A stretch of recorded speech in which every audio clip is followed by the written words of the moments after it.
নমস্কার বন্ধুরা, একটু কল্পনা করুন আপনি একজন মধ্যবিত্ত পরিবারের সন্তান। গত 2-3 বছর ধরে আপনি দিনরাত এক করে পড়াশোনা করেছেন। সোশ্যাল মিডিয়া বন্ধ, বন্ধুদের সাথে আড্ডা বন্ধ, এমনকি ঠিকমতো ঘুমও নেই। আপনার একটাই লক্ষ্য, একটা ভালো মেডিকেল কলেজে চান্স পাওয়া বা নেটটা ক্লিয়ার করে প্রফেসরের চাকরি পাওয়া। কিন্তু পরীক্ষার রেজাল্ট বেরোনোর পর আপনি দেখলেন আপনার ওই বহু কষ্টের সিটটা এমন কেউ কিনে নিয়েছে যার কাছে প্রচুর টাকা আছে। কেমন লাগবে আপনার? আজকে ভারতের লক্ষ লক্ষ ছাত্রছাত্রী ঠিক এই পরিস্থিতির মধ্যে দিয়েই যাচ্ছে। আর সে কারণেই আজ দেশের যুব সমাজ রাস্তায় নেমেছে। তাদের একটাই দাবি, দেশের শিক্ষামন্ত্রী ধর্মেন্দ্র প্রধানকে এখনই পদত্যাগ করতে হবে। কিন্তু কেন কেন একজন কেন্দ্রীয় মন্ত্রীর বিরুদ্ধে এত বড় জনরোষ? আসুন আজকের এই ভিডিওতে এর পেছনের ক্রোনোলজি সহজ সরল ভাষায় বুঝে নিতে চেষ্টা করি। 3রা মে দেশের নিট ইউজি পরীক্ষা হলো। প্রায় 22 লক্ষের বেশি পরীক্ষার্থী।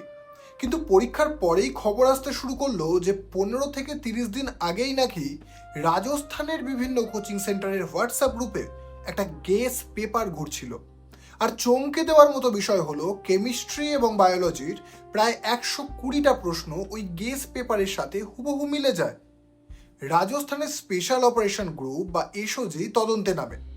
দেখা যায় জয়পুর, মহারাষ্ট্রের লাতুর, নাসিক সহ বিভিন্ন জায়গায় প্রশ্নপত্র বিক্রির এই র্যাকেট ছড়িয়ে আছে। সিবিআই তদন্ত শুরু করে।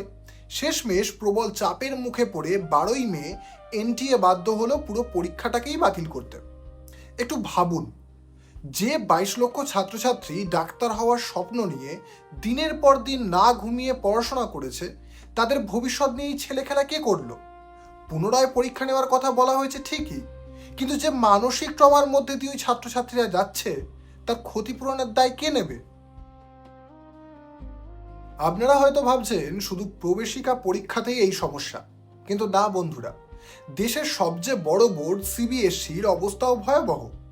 2026 সালে সিবিএসই প্রথমবার জাতীয় স্তরে খাতা দেখার জন্য অন স্ক্রিন মার্কিং বা ওএসএম চালু করে। আর তার ফল কি হলো? রেজাল্ট বেরোনোর পর দেখা গেল গত 7 বছরের মধ্যে সবচেয়ে খারাপ পার্সেন্টেজ এবারে, মাত্র 85.20%। স্টুডেন্টরা যখন নিজেদের খাতা স্ক্যান কপি দেখতে চাইলো, তখন চোখ কপালে ওঠার মতো জোগাড়।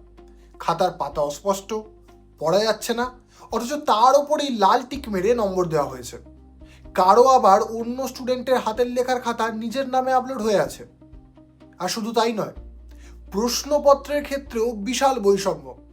কারো সেটে একদম সহজ এনসিআরটির প্রশ্ন, তো অন্য সেটে আবার সোজা জিইই অ্যাডভান্স লেভেলের অঙ্কের প্রশ্ন ঢুকিয়ে দেওয়া হয়েছে। এর বিরুদ্ধে সুপ্রিম কোর্টে জনস্বার্থ মামলাও দায়ের হয়েছে।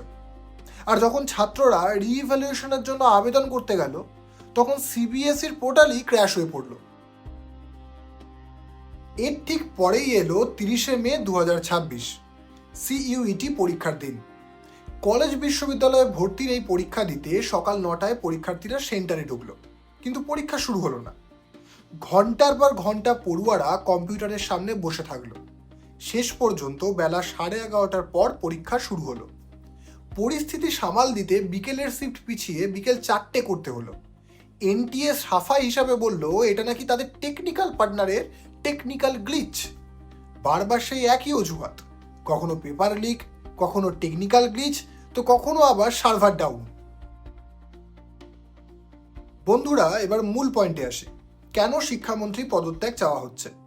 এই এনটিএ বা ন্যাশনাল টেস্টিং এজেন্সি তৈরি হয়েছিল দেশে একটা স্বচ্ছ এবং ফুল প্রুফ পরীক্ষা ব্যবস্থার জন্য। আর আজ এই এনটিএই দেশের কোটি কোটি ছাত্রের কাছে একটা মজায় পরিণত হয়েছে। শিক্ষা মন্ত্রকের শীর্ষ পদে বসে শিক্ষামন্ত্রী কোনোভাবেই এই ব্যর্থতার দায় এড়াতে পারেন না। তিনি সিবিএসইর সমস্যার জন্য মুখে দায় নিচ্ছি বলছেন বটে, কিন্তু গণতান্ত্রিক ব্যবস্থায় দায় নেওয়ার অর্থ হলো ব্যর্থতার কারণে পদত্যাগ করা। নিটের পেপার লিক হোক বা সিবিএসইর ডিজিটাল মার্কিংয়ের নামে ছেলে খেলা বা সিইউইটির অব্যবস্থা, এগুলো কোনো বিচ্ছিন্ন ঘটনা নয়। এটা একটা পুরো সিস্টেমের কোল্যাপস বা পতন।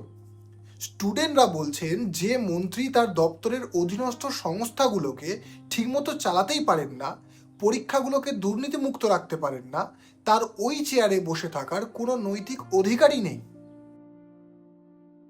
আপনাদের কি মনে হয় না যে আমাদের দেশের শিক্ষা ব্যবস্থাকে নিয়ে এই মুহূর্তে একটা এমার্জেন্সি বা জরুরি অবস্থা ঘোষণা করা উচিত, যেখানে দেশের ভবিষ্যৎ ডাক্তার, ইঞ্জিনিয়ার, প্রফেসর তৈরি হচ্ছে, সেই গোড়াতেই যদি এত দুর্নীতি আর এত অব্যবস্থা থাকে, তাহলে আমাদের দেশ কিভাবে এগোবে?